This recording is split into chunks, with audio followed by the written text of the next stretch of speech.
Well, as you can see, our next segment really needs no introduction. It's Joe Baker. He's back with us, and we're going to cook up something delicious. What do you have in store today, Joe? So today, obviously it's getting a little warm out there. One of our favorite street foods goes all the way back to one of my loves, Mexico. We're going to make churros. So in the pot here, we have water and butter. What we're trying to do is we're trying to melt the butter nice and slow. And of course, you could substitute butter for oil or any other healthier fat. So once we have a solid boil, we'll go ahead and remove it from heat. We can just turn off the burner. We'll add our flour. And then what we do is we stir, because what we're trying to create is a thick paste. So we're stirring and stirring. Feel free to grab the pot. And we're looking for a solid ball of dough. Now, once we get a good ball of dough, we'll actually turn the heat back on. And we're gonna cook it just until we see a little bit of steam come out of the dough. All total, this process should take about 3 to 5 minutes. I can see just a little bit of steam wafting up a little bit. So I'm gonna turn this off. We're gonna get all of this into that mixing bowl. Perfect. So what we do next is we'll turn it on low speed, and we're gonna start mixing it with a paddle attachment. And then we're gonna start adding our eggs. Now for churros, we want them to be super crispy, so we use a lot of egg whites, because we know the egg white doesn't have very much fat. And we can go ahead and start adding them in. Now we want to add them in about thirds, right, in increments, because if we add all the egg product at once, it'll shatter the mixture and it won't come back together. So it's looking great. We can go ahead and add just a little bit more. Okay. The ideal texture we're going for here is paste. We're getting very close. Go ahead and turn it up one speed. Perfect. Now we can add the rest of it in there. Okay.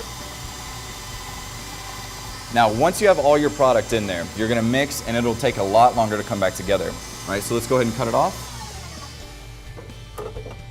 Take it off? Yes, ma'am. Perfect. And then using our spatula, we can come in here and try and finish it by hand. As you can see, we have a beautiful paste. It should just drip right off of there, okay? So if you'll put this in the bag. Perfect. Okay. Right? Should be enough, So we'll fold the bag over.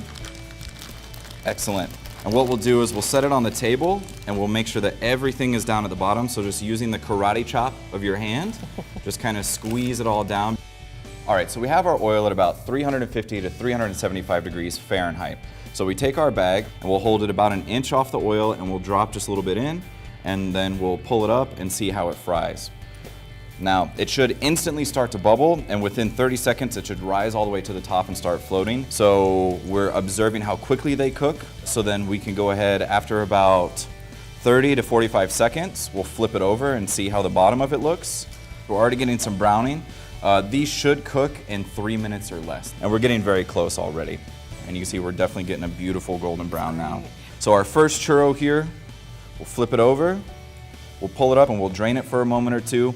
The thing is, it needs to go in while it's hot, so the sugar will hold on to it. So we'll just drop it right in there. Candace, if you'll mix that for me. That looks fantastic. Right, now once we've coated it in the sugar and the cinnamon, a lot of times we'll leave it in there for a couple minutes. We don't want it to cool down per se, but we want to make sure all the sugars had a chance to grab on. So while this finishes frying, Candace, let's see how that one tastes. All right. It looks beautiful. Well, thank you. Are you happy with that? Delicious. It looks fantastic. Well, that's our recipe for Mexican street churros.